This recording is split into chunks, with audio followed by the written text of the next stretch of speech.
సంఘాలను, చర్చెస్ని దొంగల గుహగా ఏ విధంగా మారుస్తున్నారో పరిశీలన చేద్దాం.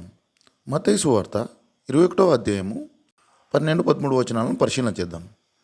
యేసు దేవాలయంలో ప్రవేశించి క్రయ విక్రయములు చేయు వారినందరినీ వెళ్ళగొట్టి రూకలు మార్చు వారి బల్లలను, గువ్వలమ్మ వారి పీఠములను పడద్రోసి, నా మందిరము ప్రార్థనా మందిరం అనబడును అని వ్రాయబడి ఉన్నది, అయితే మీరు దానిని దొంగల గుహగా చేసేడి వారనేను. ఇందులో గమనించవలసిన విషయం ఏమిటంటే, పాత నిబంధనలో దేవుని ప్రజలు తమ పాపములు ఒప్పుకొని బలులు అర్పించేవారు. తమకు కలిగిన మేలులను దేవుని స్తుతిస్తూ అర్పణలు అర్పించేవారు.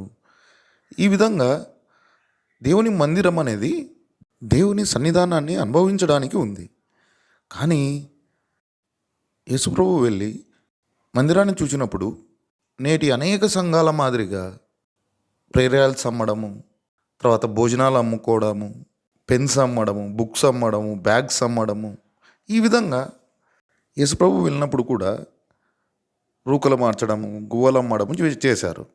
వారిని యేసుప్రభు తరిమేసి ఇది ప్రార్థనా మందిరం, ఆత్మీయ అవసరాలు తీర్చేది, కానీ మీరు ఈ మందిరాన్ని ఒక దొంగల గుహగా మార్చేశారు అని యేసుప్రభు ఇక్కడ సెలవిస్తున్నాడు.